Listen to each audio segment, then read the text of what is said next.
के जिन्हें विनम्र होकर साष्टांग पंचांग प्रणाम पिता को निवेदित किया है।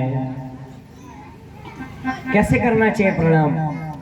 आजकल हमको प्रणाम करने का ही पता नहीं है। प्रणाम की मुद्रा ऐसे है, सीधे हाथ से सीधा पैर और उल्टे हाथ से उल्टा पैर, चरण स्पर्श करना चाहिए। और ब्राह्मणों के साधुओं के अंगूठे में सारा ब्रह्म तेज होता है, तो ब्राह्मणों के अंगूठे को छूना चाहिए।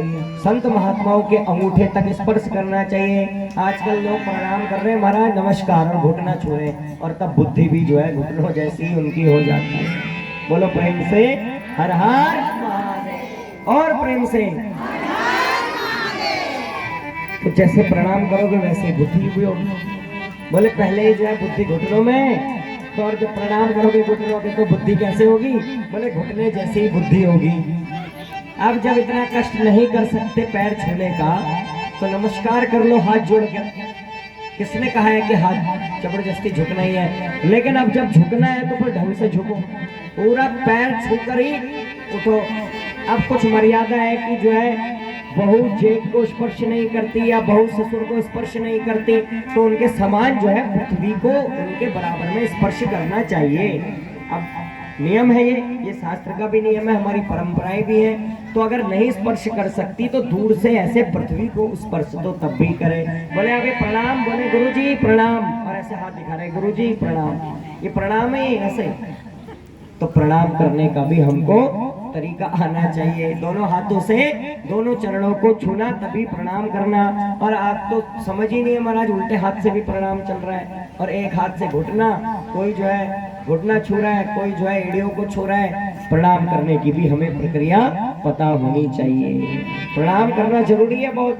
प्रणाम करने से अच्छा, जिस व्यक्ति को चाहिए कि उसकी 4 चीजें बढ़े: आयु, कर्म, विद्या। जिसको ये चाहिए, अभिवादनशीलस्य नित्यं वृद्ध्योपसेविनः चत्वारि तस्य वर्धन्ते आयुर्विद्या यशो बलम्। आयु, विद्या, यश और बल, ये 4 चीजें हैं। ये सबको चाहिए कि तुम्हारी बढ़े, चाहिए कि नहीं? आयु बढ़े, विद्या बढ़े, यश बढ़े और बल बढ़े। अगर किसी को चाहिए कि ये 4 चीज बढ़ानी है तो उसको प्रणाम जरूर करना चाहिए, क्योंकि अभिवादन करने से ये 4 चीजें बढ़ती हैं। दूसरा, वृद्धों की सेवा करने से ये 4 चीजें मनुष्य की बढ़ जाती हैं: आयु, विद्या, यश और बल। ये 4 चीज अगर हम अपनी बढ़ाना चाहते हैं तो हमको प्रणाम करना आना चाहिए, और प्रणाम ठीक से करना चाहिए। नहीं तो मेरा तो बिल्कुल विचार है कि हाथ जोड़ लो, दूर से नमस्कार कर लो, लेकिन अगर आप गलत प्रणाम करोगे तो आपके पुण्यों का नाश होगा। आपके जो पुण्य है वो क्षीण हो जाएंगे। घुटने छू रहे हो, क्या इसका मतलब है? ये तो जो है अपमान है प्रणाम करने वाले का भी। इसका मतलब आप उसकी इतनी महत्वता नहीं समझते कि आप उसके पैर छू सको। बस केवल आप जो है औपचारिकता, फॉर्मेलिटी कर रहे हो, और जो है पैर की जगह भी घुटना छूने लग जा रहे हो।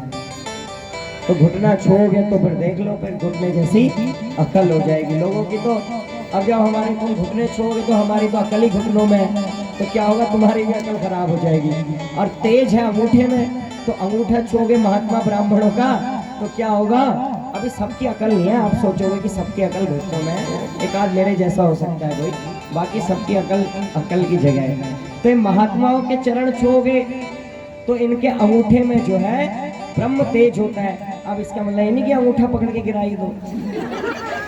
अंगूठा भी जरा ध्यान से सुनना। एक माता को सुनाया, वो व्यासपीठ से उतरते ही मेरा अंगूठा पकड़ के हिलाने लगी। महाराज बोलो प्रेम से हर हर से जो है प्रणाम करने का ये नियम। कथा हमको क्या सिखाती है? कथा ये तो सिखाती है कि प्रणाम कैसे करते हैं, भोजन कैसे करते हैं, आचार विचार शुद्धता नियम ही कथा है। अब तुमको कार्तिकेय याद रहे ना रहे, तारकासुर याद रहे ना रहे, क्या करना है तुमने इसका?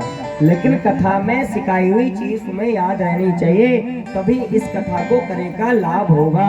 यहाँ से गए उसके बाद हर हर महादेव हो गया दिमाग से, तो फिर कोई भी इस कथा का फायदा नहीं होगा। क्योंकि झुकना आना चाहिए। झुकते वही है जिसमें जान होती है, क्योंकि अकड़ मुर्दे की पहचान होती है। अकड़ता तो मुर्दा है, और सूखा हुआ पेड़ भी अकड़े रहता है, लेकिन फलदार वृक्ष हमेशा झुका रहता है। इसलिए प्रणाम करने पर ये बात आई कि हमको प्रणाम करना चाहिए, प्रणाम करना आना चाहिए, प्रणाम की मुद्रा आनी चाहिए।